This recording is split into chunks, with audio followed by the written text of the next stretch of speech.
Hey, don't. I'll tase you! Stay down. I'll tase you! Taser! In theory, anyone can become a police officer. In reality, many wouldn't be eligible or good enough to get through the process of joining. Another reality is some of those who make it through are not good enough and shouldn't have made it through the process to begin with. Being in law enforcement can place you in highly stressful situations, where the split-second decisions you make can be the difference between life and death, not just for yourself, but for those around you. While training is useful, you can't really replicate the emotions of real-life situations and how you'll react. Some officers will cope, or even thrive, and others will crumble and fail under that pressure. Here's a couple of examples of officers who really need to rethink their career choice. 39-year-old Jason Arrington was stopped by police after running a red light. He told the officers he was carrying a firearm. The officers asked Arrington to exit the vehicle so the weapon could be secured. Upon exiting, Officer Mindy Cardwell began to remove the gun from the holster around his waist. Whilst attempting to do this, Officer Cardwell pulled the trigger, causing the gun to fire around into the inner thigh of Arrington.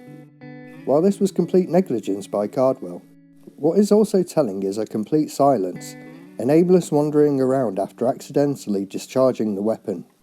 Fortunately, Jason Arrington would go on to fully recover from the injury. Where's your pistol at? On my side. Okay. So, hands on top of the vehicle for me.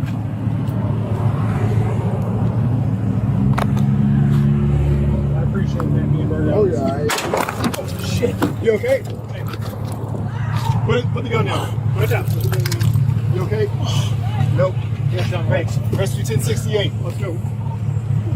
Rescue 1068. 10 point. Welcome.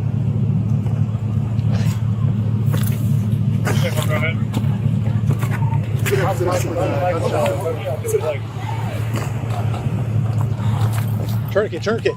I got it.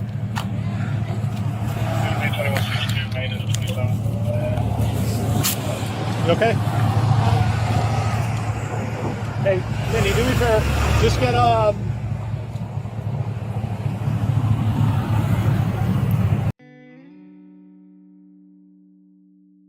22-year-old Marquis Jackson had been detained and placed in the back of a patrol vehicle. As Deputy Jesse Hernandez walked past the vehicle, it's believed the officer mistook the sound of an acorn hitting the vehicle roof for gunfire. What ensued next was as hysterical as it was bizarre. Officer Hernandez commando rolled onto the floor, even wrongly believing he may have been shot. He recklessly began to wildly fire at the vehicle, which even caused other officers to open fire in the confusion. Miraculously, Jackson escaped any injury from inside the patrol car, and it was confirmed that he had no weapon in his possession.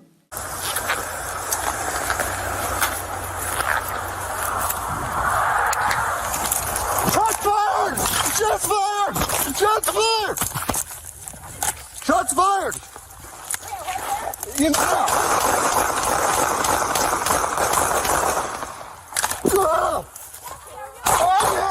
I'm hit! What? I'm there! In the car! I shot through the car! Oh!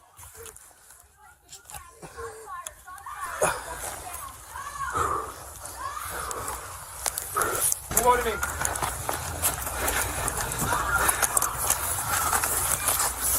Jesse, come back. Mark vehicle right there. Dude, am I hit? Come on. Let's get further back. So bearing in mind, some officers are clearly not cut out for the role, let's talk about the main subject of this video, Officer Kimberly Potter. Potter, who was 48 at the time of this incident, was a 26-year veteran of the force working in Minnesota. Part of her role was working as an FTO, a field training officer, training and evaluating new officers. On April the 11th, 2021, Potter was fulfilling her role as an FTO on patrol with Officer Lucky. The pair came across a vehicle being driven by 20-year-old Daunte Wright. Also in the vehicle was Wright's girlfriend, 20-year-old Elena Olbrick Payton. The vehicle was seen signalling to turn right whilst in the left turning lane, which drew the officer's attention. It was then determined the car had an expired registration tag, as well as an air freshener hanging from the rear view mirror, which is illegal in the state of Minnesota. At around 1:53 p.m, Officer Lucky initiated a stop on the vehicle.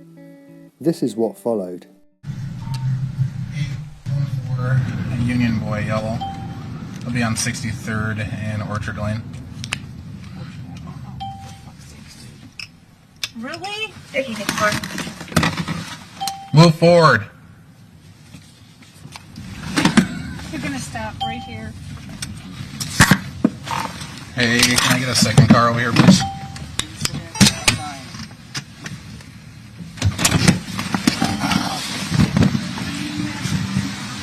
Yep.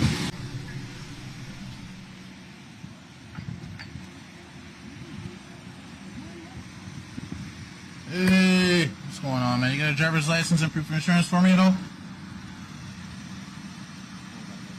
You don't have a driver's license? Okay. What's your name? You're Daunte? Okay, gotcha. Well, there's a couple things. Here's why I stopped you. The air freshener hanging down there. Yep, give me that. And then our other question is your tabs. Yeah, they're expired. I'm getting them at the moment, but due to Corona stuff, it's been taking it slow. I have to set up an appointment. Okay, okay. Do you have any, who's the car registered to? My brother. What's his name? Okay. Alright, do you have insurance in the vehicle then? You got any type of identification at all? Okay.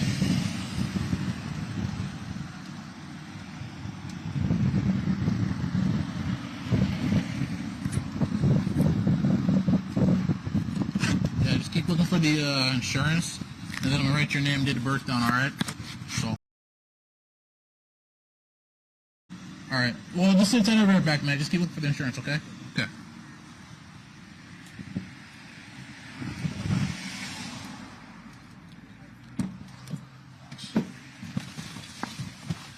I wanted to say he was lying, but I think he's honestly telling the truth, so.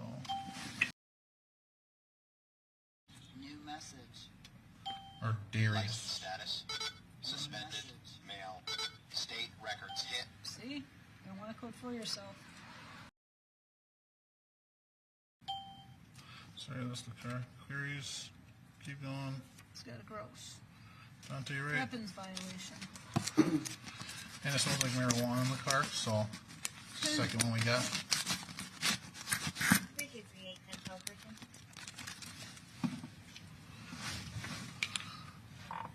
Affirmative. You're going to want to find out who the female is because there's no FP. Yep. There's a harassment order.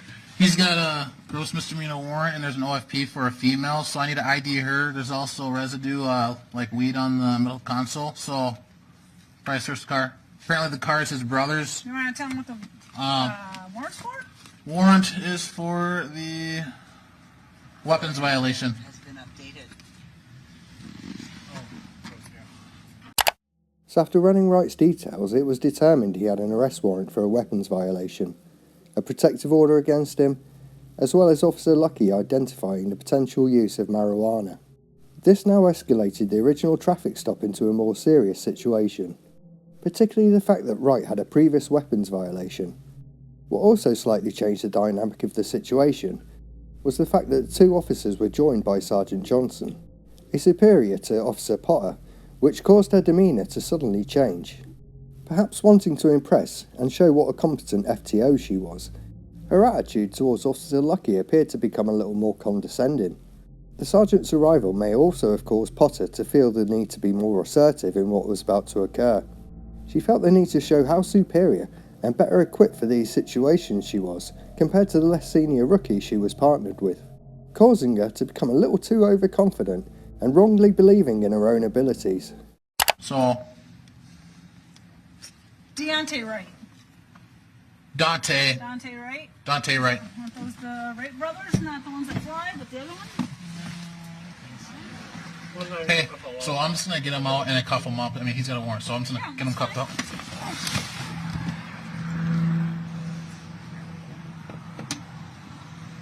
Okay.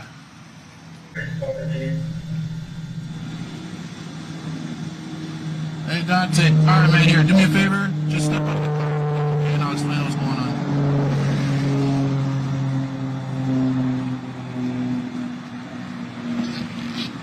You can just put your phone on the dashboard there, okay? And then the paper. I'll explain all that in a second, okay? Just turn around, put your hands on your back.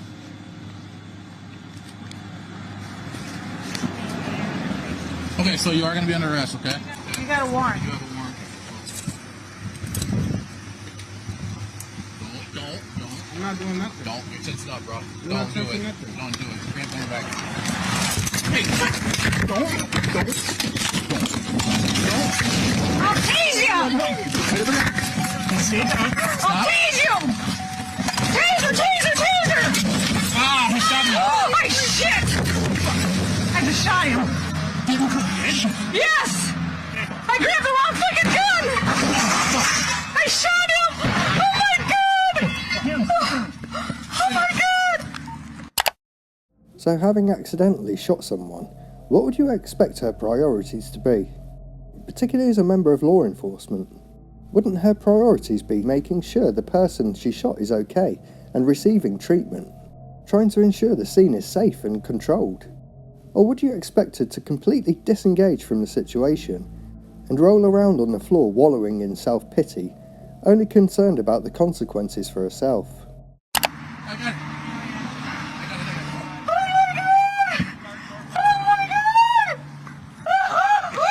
Turning north on the rim.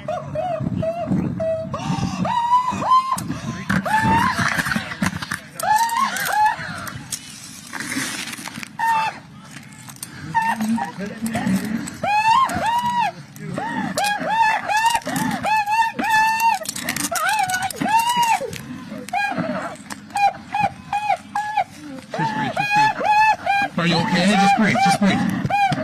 Just breathe.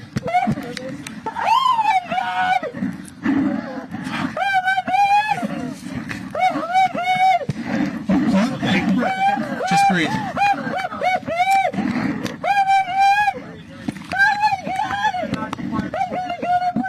No, you're not. No, you're not. No, you're not. Kim, that guy was trying to take off with me in the car. What we just heard from Sergeant Johnson was an attempt to try and get his colleague out of serious trouble. Police will often attempt to look after fellow officers, even when they really shouldn't. It destroys trust with the public, and actually, they should be holding themselves and their fellow officers to a higher standard, rather than trying to make excuses for them and getting them off the hook. By saying Daunte Wright was about to drive off with him in the car, Johnson's attempting to build a narrative where Potter's use of deadly force could be seen as justified. But that clearly isn't what happened here. The fact she shouted taser, taser, taser before firing kind of gives it away, as well as the fact she stated it was a mistake. Sergeant Johnson saying this is an attempt to reframe what actually just happened, and shows a huge lack of integrity. It's okay. Just breathe.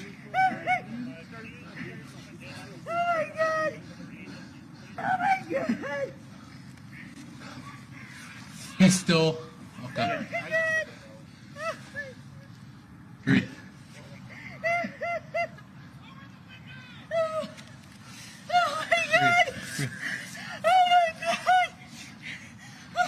Kim, take a breath, okay? Kim, take a breath. All right. Oh my god! Oh my god! Driver, stop breathing.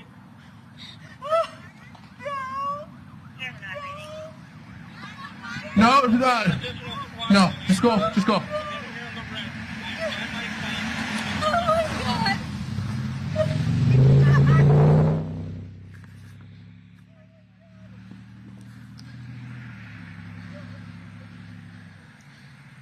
We can get the road shut down westbound Yeah, just hurry. on 63rd.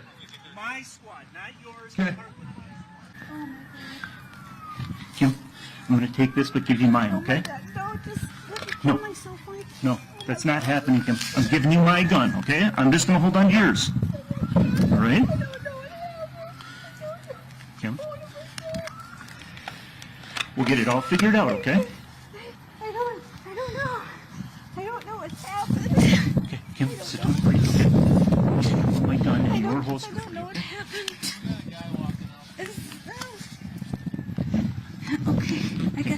Okay. I don't know. But can you come over and sit by Lucky? Yeah. Right? I shut my camera off after. I'm still rolling. It's fine. I don't. So as we reach the end of the Daunte Wright footage, we just heard Officer Potter say how she turned off her body camera. That's something to keep in mind. Daunte Wright would succumb to his injuries from the shooting and be pronounced dead on the scene. His female passenger would escape the crash with only minor injuries. The occupants of the other car involved in the collision were surprisingly unharmed. Officer Kim Potter resigned from the police force just 2 days after the incident. This wasn't the first time she was involved in a controversial shooting. In 2019, after a responding officer shot and killed a 21-year-old autistic man named Kobe Heisler, Potter arrived at the scene as a senior officer and immediately instructed the officers involved in the shooting to switch off their body cams, something she herself did after the shooting of Wright. Shut your body warms off and go to your cars and don't talk to each other. I'll be over to take care of you in a minute. It's a concern when a police officer is quick to turn off their body cam, or instruct other officers to do so. It's something done purely out of self-preservation, and it raises serious concerns about their integrity as an officer. On the 14th of April, Kim Potter was charged with first and second degree manslaughter, which carries a maximum sentence of 10 years. She was booked into a Hennepin County jail and released a few hours later after posting a $100,000 bail bond. Her trial began on December 8th of the same year. Potter's defence argued she had made the mistake in the chaos of a difficult situation, exacerbated by Wright's attempt to resist arrest and flee the scene. Prosecutors argued Potter had discharged her firearm recklessly, neglecting to follow her years of training. The defendant decided to testify in her own defence, a decision that in my opinion could have been far more costly than it ultimately was. Parts of her testimony appeared unreliable and disingenuous at times. On a couple of occasions she broke down in tears on the stand, which did seem a little forced and overly dramatic. We were trying to keep him from driving away. It just went chaotic.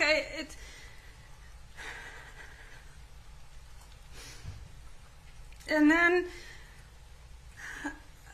I remember yelling, "Taser, taser, taser," and nothing happened. And then he told me I shot him.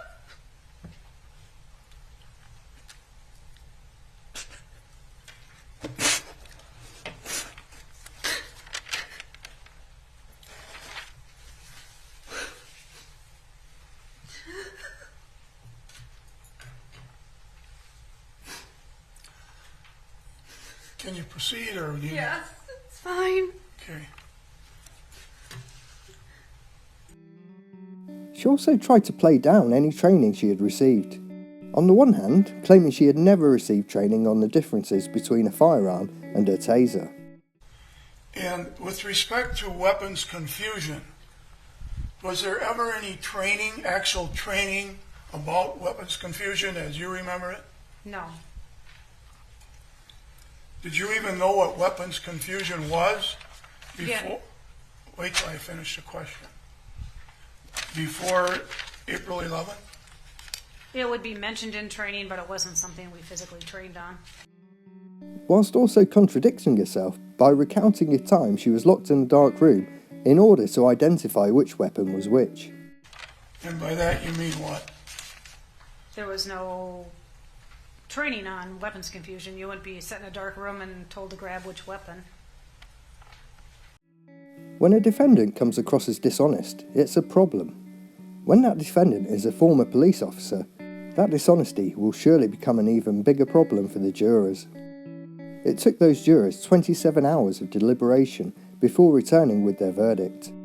Potter was found guilty of first and second-degree manslaughter. The following February, she was sentenced to 2 years in prison. She served just 16 months behind bars before being released, and her final 8 months being supervised release. In my opinion, the sentence should have been more severe. A minimum of 5 years would have surely been more appropriate. She was very lucky to serve such a short time behind bars. That being said, I don't think Kim Potter deliberately shot Daunte Wright, but without question, her actions were highly negligent. Mistaking a gun with a taser is completely unacceptable, and she was clearly unfit for the role in law enforcement. However, there's nothing whatsoever to indicate anything about this traffic stop or what happened subsequently was in any way racially motivated. Indeed, Officer Lucky, who initiated the traffic stop, is himself black. They didn't appear concerned about Daunte's skin colour, but they did appear concerned about his previous brush-ins with police, which included a firearms charge. This raised the possibility that Wright could potentially be armed during this stop. Potter claimed she never fired her gun or taser in 26 years prior to this incident. So why on this day? Well, her superior, Sergeant Johnson, had arrived as backup, and as she was working as an FTO on that day, she probably felt that she needed to show that she was superior and more decisive than her inexperienced partner. Knowing that Wright had a previous weapons charge and was trying to get into his car only intensified the pressure to act decisively. Her decision to show decisiveness overrode any thoughts of acting safely. So it's important to remember when interacting and dealing with police, particularly if they have a firearm, to remain calm and compliant. Cops are only human, and you don't want to risk your life by escalating the situation unnecessarily. Because you never know. You might just come across a Mindy Cardwell, or a Jesse Hernandez, or even a Kim Potter. And those are things nobody should want.